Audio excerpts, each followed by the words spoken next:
The first laugh came before the first shot was even loaded. It rolled across the shooting range like loose brass on concrete, sharp, metallic, careless. Men in expensive tactical jackets leaned against polished rifles, sunglasses pushed up, confidence dripping from every movement. They had come early, as they always did, to claim the best lanes, the best angles, the best stories to tell later about how clean their groups were and how sloppy everyone else looked. That was when she walked in. No entourage. No case with a brand name stitched on it. Just a simple canvas bag slung over one shoulder, faded jeans, plain shoes with dust on the toes. Her hair was tied back without ceremony, face calm, eyes lowered as if she were trying not to take up too much space. Someone nudged someone else, lost. Another chuckled. This isn't a farmer's market. A third added, louder this time, hey, lady, you know this place charges by the hour, right? She didn't react. Didn't hurry either.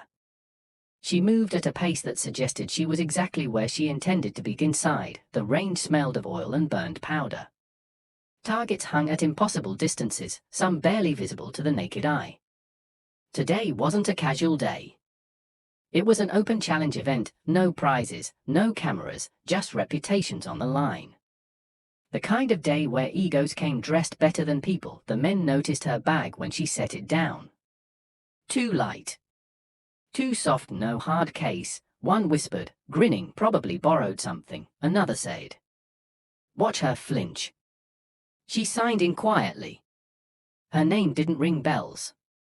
That alone was enough to dismiss her. When it was time to choose lanes, the shooters spread out, staking territory like kings.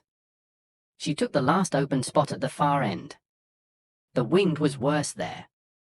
The angle unforgiving. The kind of lane you avoided unless you had something to prove, or didn't know any better. Someone laughed again. Louder. Intentionally, she opened her bag. The rifle inside wasn't flashy. No chrome. No custom paint. It looked old, but not neglected. The metal was clean in the way that only comes from long familiarity. Not cleaned for show, maintained for survival. A few brows lifted as she assembled it with quiet efficiency. No wasted motion. No hesitation. Each piece locked into place like it remembered her hands. Still, the comments came, hey, sweetheart, you want help zeroing that? You sure you can handle the recoil? Bet she hits the dirt more than the target. She ignored all of it. When the range officer called the first round, the noise settled into a focused hush. Shooters took their stances, adjusted optics, breathed deep. The far targets shimmered in the heat. The first volley cracked, shots echoed in staggered rhythm. Some clean. Some rushed. The usual mix. Spotters murmured numbers. A few curses followed misses. She didn't fire. A minute's passed. Others had already taken 3, 4 shots. She stood still, cheek barely touching the stock, eyes open, breathing slow, so slow it looked unnatural. Someone noticed. What's she waiting for? An invitation? The wind shifted. She adjusted a fraction. Not the scope, her stance still no shot. The laughter returned, softer now, uncertain. Then she fired .1 shot, not loud. Not dramatic. Just a single, sharp report that cut through the range like a held breath. Snapping, the spotter paused. Silence stretched. Impact, he said slowly. Center. Someone scoffed. Lucky. The officer raised a hand. Distance check. They zoomed the scope. The murmur changed tone. Dead center wasn't impressive on its own.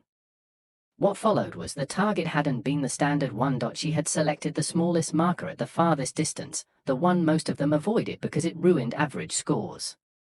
The one designed to humble her shot hadn't just hit it split the marker cleanly, a hole so precise it looked punched rather than torn. No one laughed this time. She lowered the rifle and stepped back, already clearing the chamber. A man with a rifle worth more than her car stared through the scope again. That's not possible without adjustment. She didn't answer. Someone else tried to recover the mood. Beginner's luck. Let her shoot again. She did. Second round. Different target. Crosswind worse. .1 shot. Another perfect hit. The range had gone completely quiet now. No whispers. No jokes. Just the soft mechanical sounds of men adjusting grips that suddenly felt less confident. By the fifth shot, people had stopped pretending. Phones came out, then went back down when they realized this wasn't a show for them. This was something else. Something uncomfortable. A man finally spoke up, voice tight. "Where did you learn to shoot like that?" She paused, just for a moment. "Some places don't allow mistakes," she said. That was all. She packed up when her hour was done. Didn't wait for applause. Didn't look back to see the expression she'd left behind, open mouths, stiff pride, shaken certainty. As she walked out, one of the men who had laughed first stared at his own target. Wide grouping. Missed center. Missed confidence. He realized something too late. They hadn't been laughing at a simple woman. They'd been laughing at someone who didn't need to prove anything, because one shot was always enough. No embarrassment. Not even irritation. She moved forward calmly, like someone walking through rain they had already accepted. At the counter, the clerk looked up, hesitated, then asked if she was signing in. When she nodded, he slid the form over with a look that said, "This won't take long." Her name meant nothing to him. It meant nothing to anyone. That was enough. Inside the range, heat shimmered. The smell of oil and burnt powder hung heavy in the air. Targets were set far, some of them brutally far. Today wasn't casual practice. It was a quiet competition, unspoken but understood. Misses would be remembered. Hits would be talked about. The men took the best lanes without discussion. Perfect angles. Minimal wind. Clean sightlines. She was left with the edge lane. The worst one. Crosswind, bad light, uneven footing. Someone laughed again. Beginner's corner. She set her bag down without a word. When she opened it, a few eyes flicked over, then paused. The rifle inside wasn't flashy. No brand marking screaming money. No unnecessary attachments. But it was clean. Balanced. Familiar in the way only a well-used tool can be. She assembled it slowly. Not cautiously, precisely. Every movement deliberate, economical. As if her hands already knew what to do before her mind needed to think. The comments kept coming. "You want help? That thing kicks hard. Don't worry, missing is normal your first time." She didn't answer. The range officer called the round. Shots exploded across the space. Loud. Confident. Some clean, some rushed. Spotters called out numbers. A few curses followed.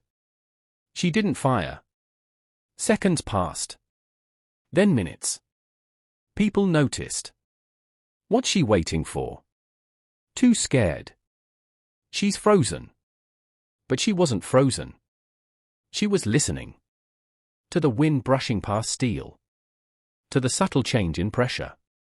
To the rhythm of the range itself. Her breathing slowed until it barely moved her shoulders. The wind shifted. She adjusted, not the scope. Her stance. A tiny change. Almost invisible. Then she fired. One shot. The sound cut through the noise like a snapped wire. The spotter stopped talking. Silence stretched. "Hit," he said finally. His voice was quieter now. "Dead center." Someone scoffed. "Lucky." The scope zoomed in further. The target wasn't the standard one. It was the smallest, farthest marker on the range, the one most of them avoided because it punished arrogance. Her shot hadn't grazed it. It had gone straight through the exact center. The laughter didn't come back. She cleared the chamber and stepped back.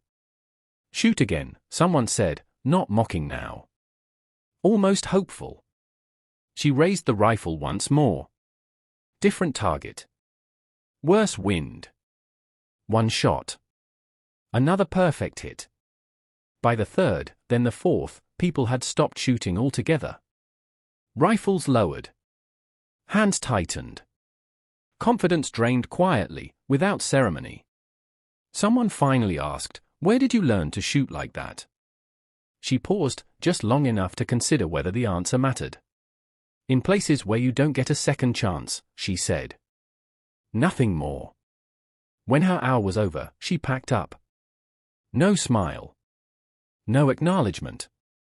She walked past the same men who had laughed, now silent, eyes following her with something new in them. Not admiration. Understanding. Behind her, targets told the story better than words ever could. And the men who had come to prove something realized too late that they had been laughing at the wrong person.